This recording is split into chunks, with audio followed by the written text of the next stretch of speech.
My name is Justin Holmes. I am a contributor to Threshold Network. I've been a longtime contributor to the NuCypher code base, which is one of the two constituent code bases of the Threshold Network. I think that decentralization is important. I think that music is perhaps the most important piece of the human condition as we face down the information age, and I'm excited about the era to come. Awesome. How has ETH Barcelona been for you so far? ETH Barcelona has been wonderful. There are different events that have sort of different design decisions. I like how ETH Barcelona is a little bit more relaxed on the particulars. Not everything necessarily goes according to schedule, which is fine, but it's sort of slid all the way into a zone of a flow where each event that happens between us seems to follow swimmingly from the events before and be drawn into the events after. I particularly have enjoyed the events in the boxing ring. I think that's a really beautiful aesthetic that has worked really well. Hats off to the ETH Barcelona organizers. It's fun to see something that's done with such community spirit that still hits so hard in terms of the scientific pursuit inherent in cryptography. Can you tell us a little bit more about Threshold as well? Threshold Network is as with many networks that provide services for use on the Ethereum blockchain or on blockchains perhaps beyond the Ethereum blockchain. Threshold Network is a network of nodes that stake a token. So it's a work network, you might say. And the work that we provide is threshold cryptographic runtime. So traditionally you've got signing and verification that you do with a public and private key. You've got encryption and decryption. And in threshold scheme, these operations are set up in such a way that a large cohort of nodes, let's say 50 nodes, are capable of performing a non-interactive multi-party computation where, let's say, any 40 of them can produce a valid signature, or any 40 of them can produce valid material sufficient to decrypt a ciphertext. So this is useful, right now one of the main things that I think we're known for is our bridge called TBTC. This is really ultimately just a facility. Bridge, of course, is a metaphor that we use all the time, but different bridges are built differently. Some are made out of wood, and some are made out of stone, and some are made out of witches from Monty Python and the Holy Grail. Ours is made out of a facility that can emit a valid SecP 256K1 signature for the use on the Bitcoin blockchain.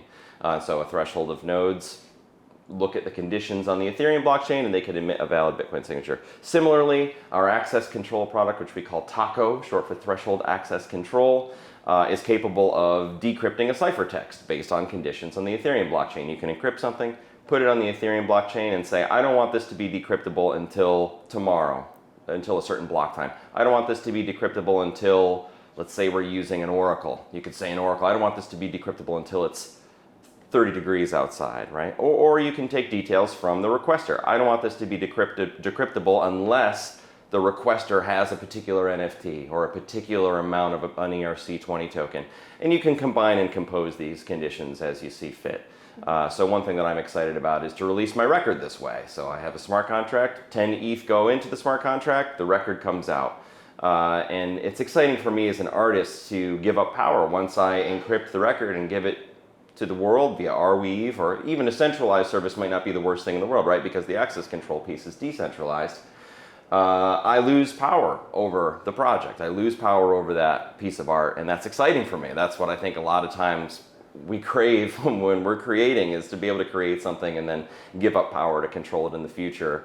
So I think this is an interesting way to do Creative Commons design and still make sure that artists are compensated. But it's also an interesting way to do any kind of end-to-end access control where you want to be offline and just allow conditions on the blockchain to decide on the access, the specifics of the access control. Mm-hmm. So you mentioned actually a few really relevant topics. Last year the theme of the conference was Solarpunk. Now it's also Lunarpunk. So there's a big focus on privacy, security, things like that. What do you think about this shift and kind of everything that has happened in the market over the past year? Yeah, man. I think I definitely walk in both worlds. A lot of my friends, a lot of the people that come to see my music, I think identify as solar punk for sure. I love the moon. and I love privacy tech, and I think privacy tech is deeply misunderstood.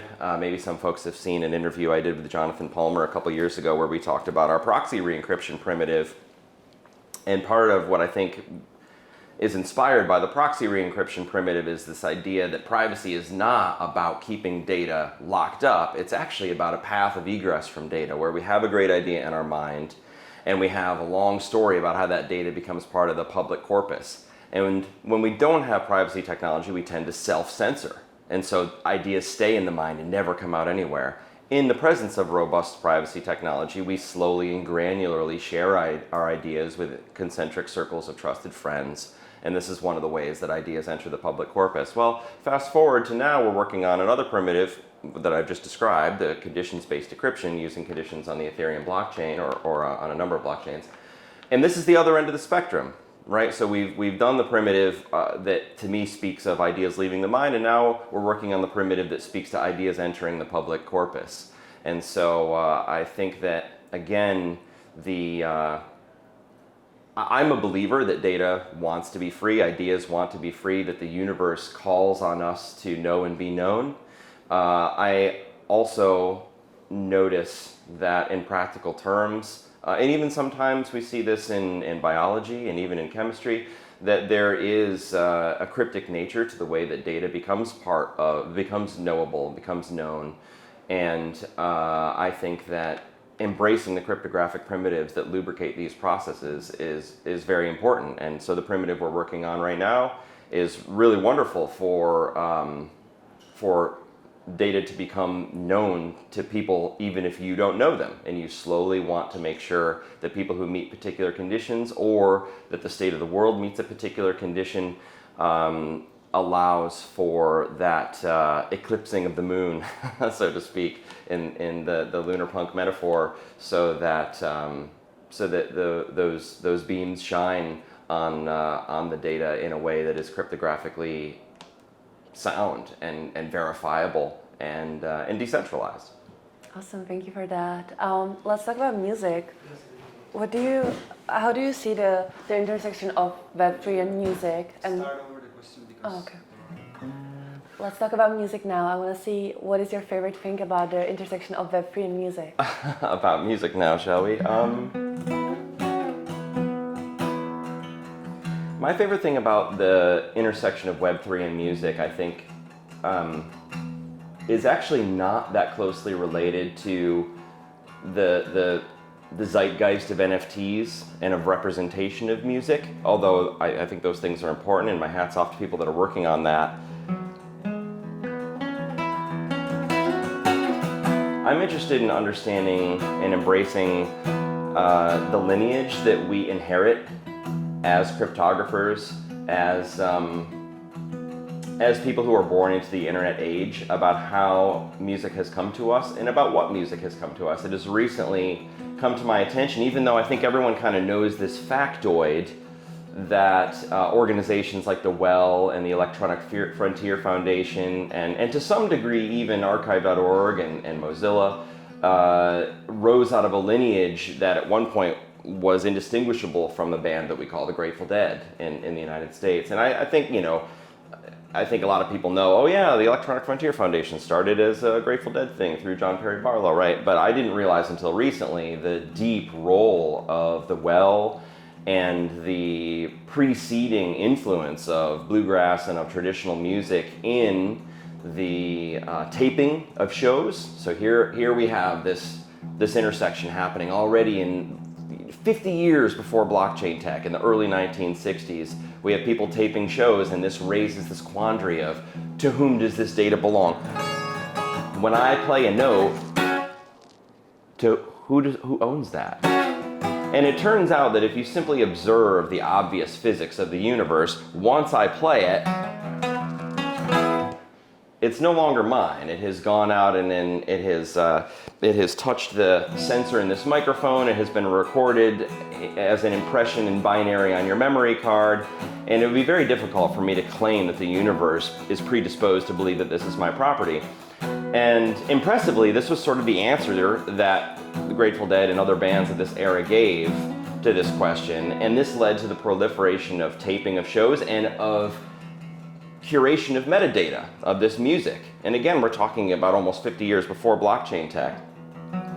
And I think that as you follow that thread through the Well, which was an early forum where predecessors to Hashcash and eventually Bitcoin were launched, where the Electronic Frontier Foundation was launched, where resistance to suits and in fact criminal actions brought by the US government in the face of what I think today we would all agree are reasonable, for example, the reverse engineering of the original Macintosh firmware. These are all actually part of a lineage of traditional music.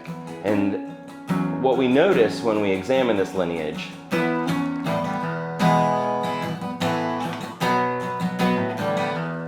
is that it has never really found a home in the conventional intellectual property system.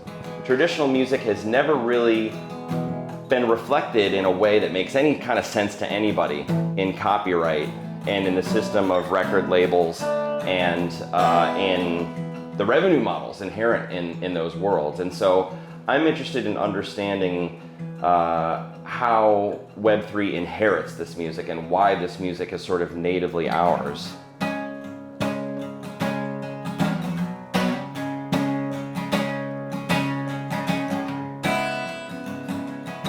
Well, the sands will have to move. There is power underneath. The sugar and the flour took away our teeth.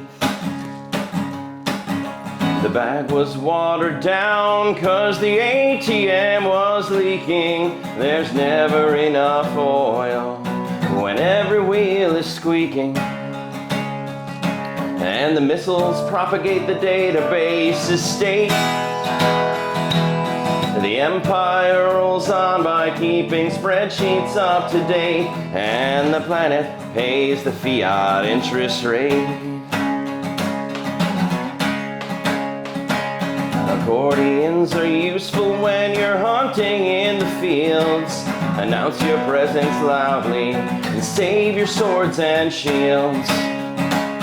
Wake up with a memory of a story you were told and watch that plot and storyline auspiciously unfold. And the missiles propagate the database estate.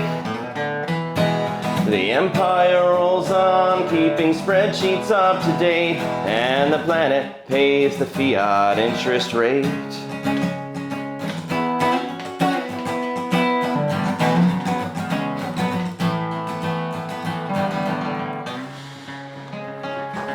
Oops, hi. We're running a little over time. Do you give us 5 minutes to finish? We can stay in if you like.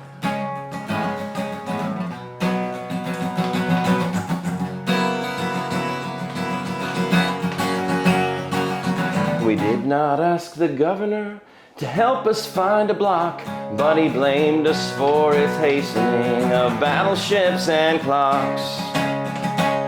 The next time that you hear that your note is pouring smoke, find the banker's dagger and the royal assassin's cloak. And the missiles propagate the database estate. The empire rolls on, keeping spreadsheets up to date, and the planet pays the fiat interest rate.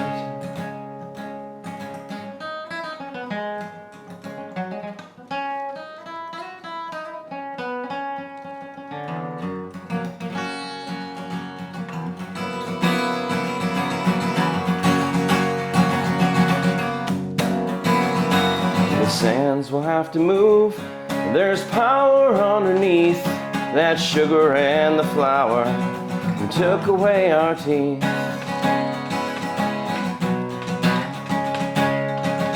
The path we've already trodden is all we can bequeath.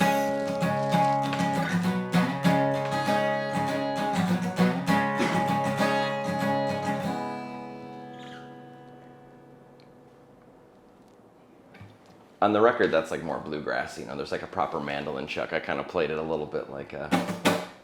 little Like folk that. rockish. You might almost call that like a butt rock in the U.S. kind of sound there. But Thank you for that, Justin. May I ask a final question? yes, please.